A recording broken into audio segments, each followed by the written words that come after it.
But you know what? Like, even in the creative process, I've always tried to implement some sort of melody in my music, whether it wasn't me just necessarily singing, but it would always be like, I would try to hum or kind of like come up with, like if I would, hear a beat, I would allow the beat to talk to me and tell me what the lyrics are. You know what I mean? Like, tell me what the lyrics are going to be. Like that's how my process is. Like, I hear the beat and I allow the beat to tell me what I need to say on this song.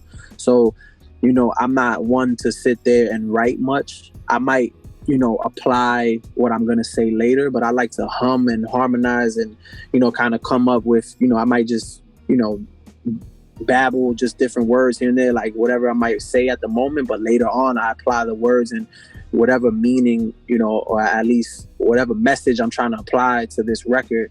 That's how I do go about it. But I think a lot of even just rappers, period, it's like traditional to sit there with a pen and paper and or even on your phone and just write down bar for bar for bar what you want to do. And I think to me, like as an artist, like, I don't really say I'm a rapper. I say I'm an artist because I do a lot of other things aside from just rapping. It opens up those creative avenues for you where you could feel like you can just do a lot more than just rap some lyrics. You know what I mean? So yeah, you have to let the beat tell you what you need to say. And as kind of freakish or spiritual it may sound to some people, like what the fuck you mean let the beat tell you? It's like you get into a zone.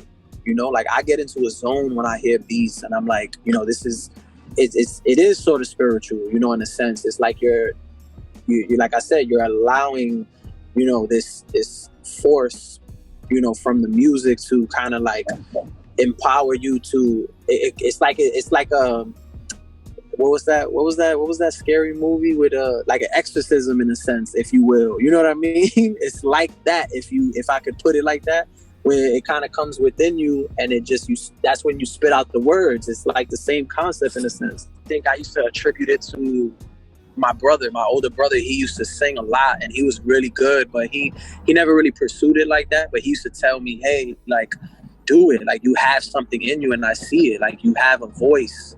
And, that's kind of where the Lavo came from, you know what I mean? Like, and one of my biggest, idols is Hector Lavoe. And, that's kind of why I went that route. I was like, it's almost like I'm the hip hop Hector Lavoe in a sense. Like, that's kind of what I attributed to. But over time, I started realizing, there's a lot of things you don't realize when you're young. There's a lot going on around you that you kind of don't like get to like, digest because there's just so much going on. But one of my godfather was a salsero, and he used to do backup for Hector and like Frankie Luis and all these artists back in the day. And it's crazy because I'm around all of that, but I didn't really take it in, because I'm so young. I'm not caring about singing or rapping or anything. I'm just like, all right, this is, music I'm listening to. This is what we do as a culture. We listen to all this good music, right? I'm not taking it in like, yo, I should do it too. But I guess as I got older, that's how I started taking it. I'm like, damn, like I was around a lot of this for a reason. Maybe God placed this shit around me for a reason.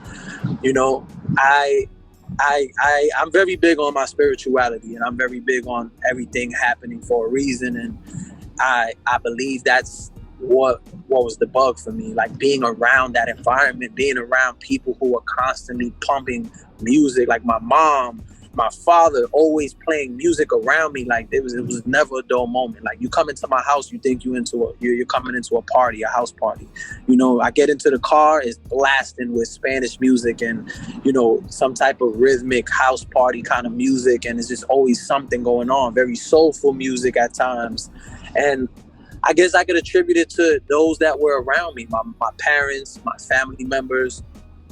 Just using my eyes and ears and seeing what was coming around me. And, that's kind of what did it for me, at least, like just starting to see that as I grew up. And I was like, I want to try it, and I tried it and I'm here now. So I had this guy who used to date my aunt back in the day. And he was a music producer out of I think Miami or something like that. And he saw something in me. And, you know, one day he came to my house with my aunt and he goes, yo, I want to hear you say, like, spit something for me. Like right there. And usually I might be a little like nervous, but I just went for it. And he was like blown away a little bit. He was like, damn, bro, like you could spit. So he was like, you know what? I want to sit down with you.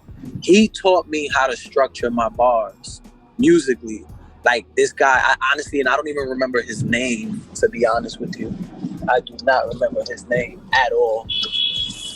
And I think, you know, when I started, like, you know, like you said, with time and experience, when I started just going to the studio more and listening to older music, like, you know, Michael Jackson and all these guys and the formula they would use, then I'm like, if this works for them, then maybe it could possibly work for me. You know what I mean? Like, I started like implementing a little bit of their formula, a little bit of whatever formula's going on now, and started like, it's crazy you talk about structure. Structure in music is what, you know, it makes a break or creates a hit. Like, people don't understand that. They think, all right, put a hook and put a verse and, you know, let God do the rest. Nah, bro. There's literally a design. It's a design. It's a formula to it. Like, as much as people don't want to think it is that. So I guess, like I said, I could attribute all of that to just, you know, life and living experience and things of that nature. And that's kind of how I also write my music, off what I've experienced in life, you know, what I've gone through, what I've seen, you know, even what I've seen others go through. You know, I see like dudes like Nas always talk about, yo, like a lot of the shit that he's ever rapped about was, you know, based off things he's seen, not necessarily shit he's experienced. You know, or even seen other guys go through. You know what I mean? You know, like I said, I can always attribute, you know, the things, a lot of other people's issues, like things that I've seen kind of like affected me. Like a lot of the shit my mom went through, a lot of shit that my father went through, a lot of shit that friends or just any family member went through kind of just impacted me in certain ways. And that kind of like, you know, threw me for a loop in a sense. Like it put me in a little bit of a spell. It kind of like, you know,